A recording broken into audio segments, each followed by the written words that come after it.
Good evening, everybody. This is Mike with Woods, Water, and Wisdom. Unfortunately, I got in late this evening and didn't get a chance to get outside and tape out there, but we're back here in the office, and so we'll just do one from here. Today, I wanted to talk to you basically about with God, nothing is impossible.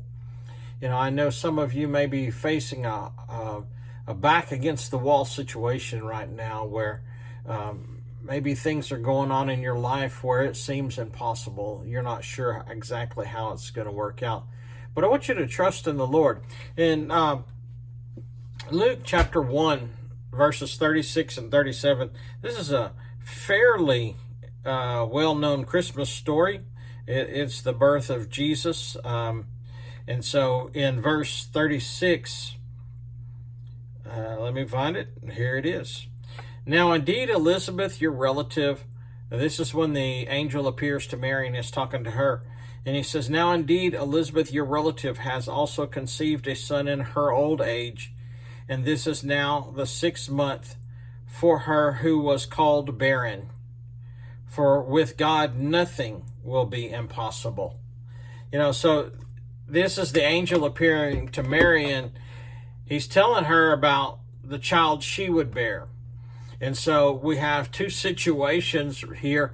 One is we have a virgin who had never been with a man, and he told her she was going to conceive and bear a son. And then on the other hand, we have her cousin Elizabeth, who had never been able to have a child, and she's well up in years now. And God, basically, the angel stood there and told her, it doesn't matter, because with God, nothing is impossible. And the Lord spoke to me not that long ago, because I'm believing for some things in my life. And he just kind of spoke to me, and he said, you know, I delight in doing the impossible. And the implication that I got out of it is he gets a kick out of it. He gets a kick out of doing the impossible. When man says it's impossible, he's like, oh yeah, watch this. Hold my tea. And he likes to do the impossible. If we look through the Bible, you know, there's all kinds of situations that seemed impossible. When the children of Israel left Egypt, you know, there were 10 plagues that were terrible. And then they left and they marched right up to the Red Sea with Pharaoh right behind them. And God said, why are you standing here, Moses? Why are you complaining to me? Lift up your rod and move forward. And he parted the Red Sea. And then the story that I like, one of the stories that I like was Gideon's army. You know, there was like 30,000 men that Gideon had, and the Lord said, that's too many. That's too many to deliver by that many. So just tell everybody who's afraid to go home. And so he did. And it was down to like 22,000 of them left. And then the Lord said, well, that's still too many. And so he said, watch everybody, and whoever, when they go to get a drink, when they kneel down, if they just cup it in their hand and drink out of their hand, then, you know, keep those. Everybody else that just puts their face down in the water and gets a drink like that, send them home. And he was left with about 330 people. 330 soldiers. And then the Lord said, well, that's a good number. I can do something with that. And so, you know, he just time after time, and David and Goliath and Samson, and you would just go through all of these situations where it looked impossible. It looked like there was an impossibility there, but God was like, no, it's not too hard for me. In fact, another one here, I'm going to read out of Hebrews chapter 11,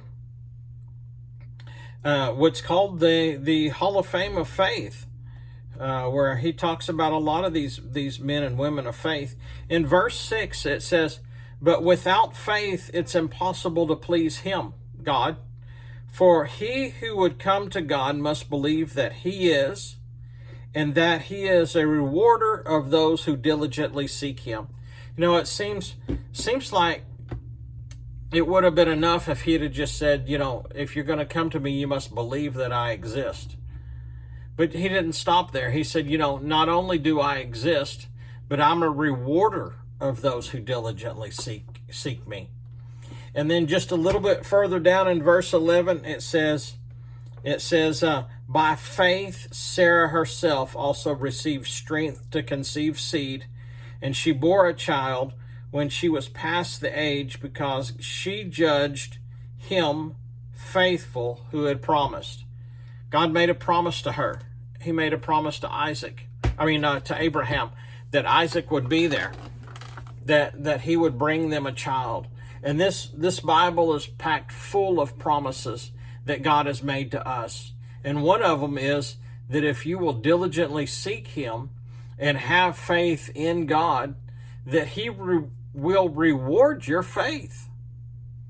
It's not something that man made up. God spoke this. God said this. And it's just time after time after time. No matter what you want to look at, which one of these stories in the Bible, that it looked impossible, but God rewarded their faith. He rewarded them trusting him and leaning upon him and his ability. There's so many times that we do everything we know to do in the natural, and we come to the end of our ability, and God comes in. I'll give you an example. My wife and I, we tried for 10 years to have a kid, and we ended up doing 2 rounds of IVF, and I really struggled with it because of the faith battle. But, my pastor helped me in the fact that he said, even though we use science, if God doesn't give the life, it still doesn't matter. So they can take an egg and they can take a sperm and they can put that sperm inside that egg. But if God doesn't give the life in that instant, that egg's still not going to live. And so we went through the IVF and stayed in faith the whole time. And it took the first time we did the implant, it took. And we have our daughter today.